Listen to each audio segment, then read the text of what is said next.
him saying to Loki, "Okay, enough of the illusion." So he Yeah, knew yeah. Loki was throwing the illusion there. Right.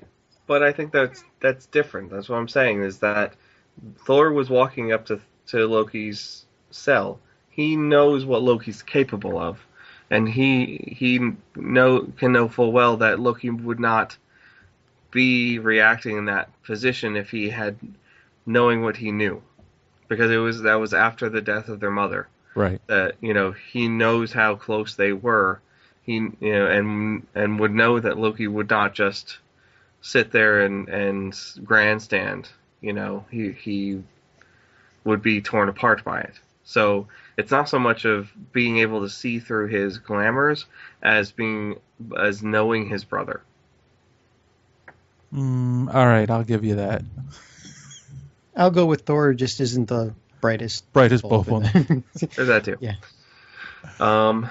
Side character note: the Warriors 3. Did anyone happen to notice that they recast one of them? I wasn't paying that close of attention. Which one? Fandral, the blonde one. Right. It was a completely different actor in this movie than it was in the first movie. Oh, you mean the Dread Pirate Roberts? Basically. Well, it was Yeah. Chuck, the guy who played It Chuck. was Chuck this time. It wasn't the first time though. Oh, okay. Who was it the first time? I don't know, some other dude, some lesser known actor. So why did they have Chuck? Why would you not include Chuck if you could? He was played by Josh Dallas in the first movie. Yeah. Interesting. And Chuck, I'm sorry, but even towards the end of that series, you still don't see him as being a swashbuckler. You know? I don't know. I have a soft spot for Chuck, and I wanted to see more of him, honestly, more of that character. If they were going to go and recast it, at least make his character bigger than it was in the first movie, and they really didn't make it that much bigger. It was pretty much as sizable as it was in the first movie. Yeah, I'm sure it was. I haven't read anything about the recasting, but I'm sure it was just kind of a scheduling conflict or something. I can't imagine. Maybe. I can't imagine it was done because they wanted a bigger actor in that role, because again, he was only in a handful of scenes. He's a very tertiary character. He's not. Maybe they did it for a different reason. Maybe they plan on trying to see if they can spin a Warriors 3 movie out of this, and so they wanted to set that stage. So they just call him Porthos and get it over with then? or the guy who played him in the original movie asked for more money, and they went, nah. Yeah. Who are you again? Remember what happened to Rhodey? Yep. I remember. Yeah. Well, then again, that guy who played Rhodey the first time might be cast as this guy the next time around. I hear he's he's available. So. Yeah. So. Oh, you know why David Nolan is in it though? He's in Once Upon a Time. That's why. Hmm. Well, that explains everything. No. Just because you're. Well, it's Disney. But, okay. So as long as you're in a Disney show, they own everything. So they said, you're busy. Yeah, I did like though. Speaking back of the Warriors 3, the one thing that I did enjoy with it is that they gave at least one of them a little bit more depth of backstory by explaining that he came from one of the other realms. Right. Hogan, I believe, was one of those, and clearly it was the somewhat out of place member of the group a little bit by being Asian in Asgard. Yes. Seemed a little slightly bizarre, but they explained that by because they were settling things on that one other realm world, and then at the end Thor basically said stay home and keep things under control here. So right now here was something else too. Sif. Yes. Like, they kind of hinted at her liking Thor in the movie, but like it didn't go anywhere. Well, I think that was on purpose. I think that they hinted that she liked him, but that it was unrequited. That was sort of where it was going to go. It wasn't going to go anywhere further than that. And it was one of those sort of things where everyone expected that they would have settled down together and started having little Asgardians, and she would have become the new queen, but he was thinking of other things. I just felt it was odd to dangle that possible plot point in front of us, but then go, nah, not gonna do anything with it. Yeah. I just wonder if there was something on the cutting room floor. Well, we There's don't know. Time. 100 years from now, they can hook up when Jane Foster's long dead. This is true. Well, yeah, I mean, considering what they mentioned in the movie, that the Asgardians live 5,000 years and that, the lives of normal mortals are a flash in the pan. So that could she could very easily say, yeah, when he's finished with his pet, when he's had his fun for the next 20 years, which will be a blink of the eye for somebody who lives for 5,000, then, When he's done with his pet. Well, I mean, but then, Is that how you see the rest of us, John? Yes, because I'm so long-lived myself. Right.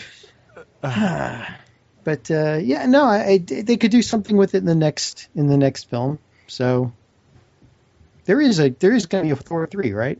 They're going to have all of these are going to be trilogies. I don't know if there's anything been announced per se, but I would imagine if they felt they could continue the franchise, they will. They're running out of universe-destroying artifacts. Sure. Well, I actually got the impression from Kevin Feige that they're not really aiming for trilogies for any of these things. They're aiming for series, for franchising these things as long as they sensibly can go. Basically recreating the comic book world in the theaters, in the theatrical world. So, not to say that they're necessarily going to be rushing to try to do a Thor 3. They'll fit it in where it fits. I think we'll probably see Thor in Avengers 2 before we see him in anything else. Yeah, I'm sure as long as they can write good stories, the movies are doing successful, and the actors and the directors are all willing to keep going, yeah, they'll keep doing it. But I'm not. I got the same impression. Like, they're not saying, yes, this is a trilogy, and we've written these 3 scripts, and we have to do whatever we can to make sure it happens. It's more like, let's write good stories and hope people go and see them, and then we'll keep doing it as long as we can.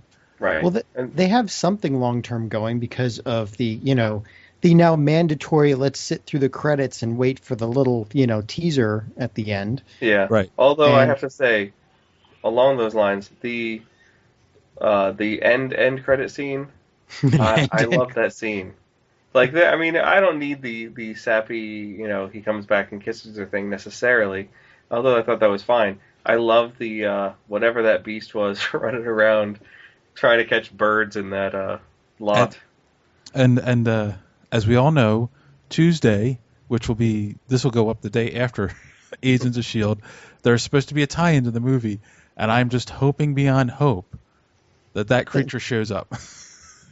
Yes. I'd be willing to take... I wouldn't take that bet. I'm pretty sure that's probably got to be it. I got the impression from the trailer it was something else. Or at least what they're dealing with directly is something else. There's some sort of staff that seem to have gotten left behind that supercharges people. That's a cop-out. And that's fine. Yeah, that's fine, but as long as they're investigating that staff, you have that creature charge them or something. Yeah, that could be interesting. But yeah, I would love to see that creature show up in Agents of S.H.I.E.L.D. I'm doubtful, though, that it's going to happen. Too bad you'll be in Boston. Yeah, well, it's not like I'm never going to watch the show. I just won't be there to corroborate one way or the other. All right, we're way over half hour now, guys. So final thoughts? Final thoughts. I will give it... I'm not going to say that this was my absolute favorite Marvel movie, because there have been a lot of really good Marvel movies.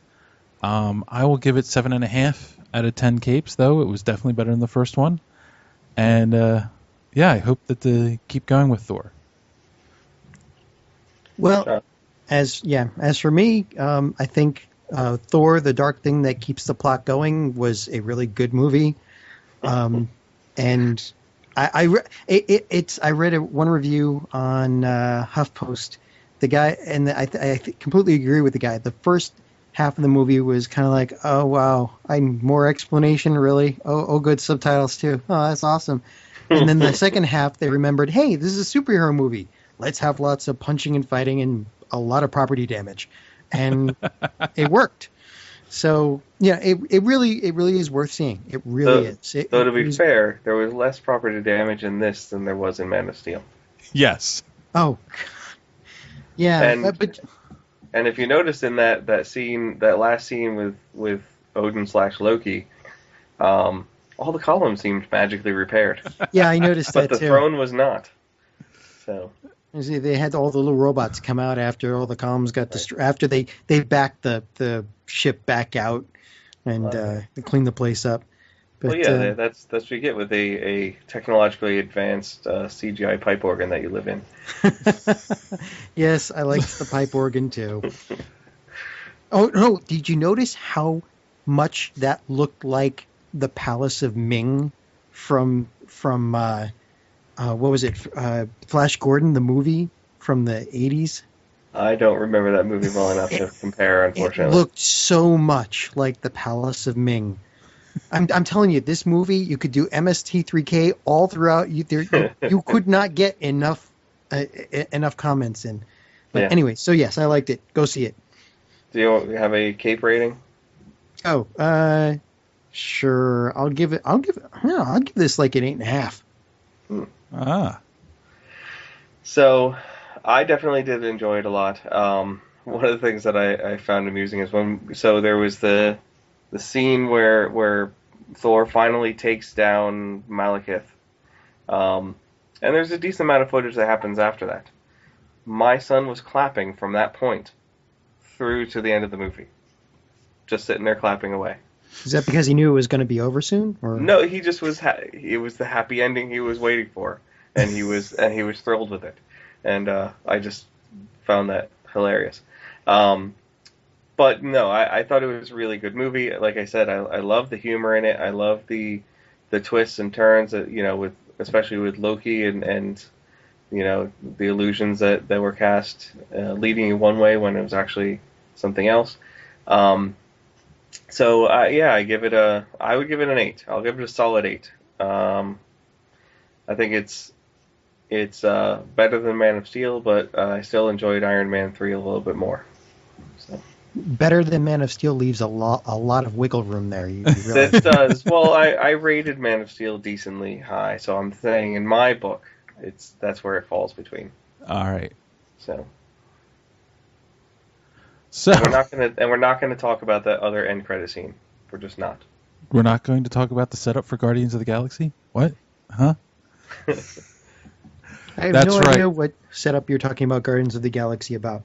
No idea what you're talking. Yes, everyone. There are 2 kicker scenes at the end of the movie. Make sure you stay for both.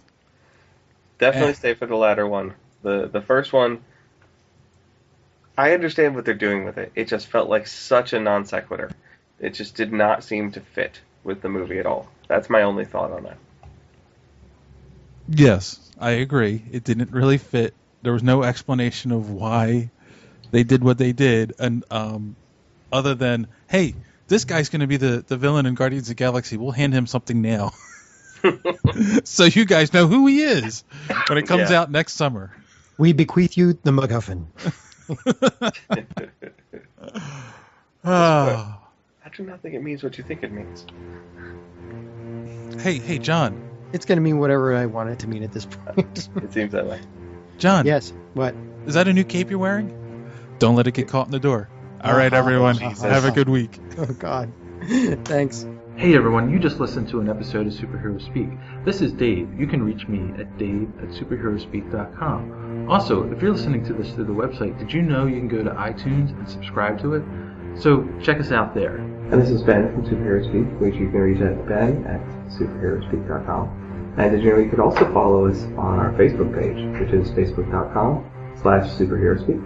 This is John, and you can reach me at john@superheroespeak.com, and if you want, there's our Twitter account @superheroespeak. Alright.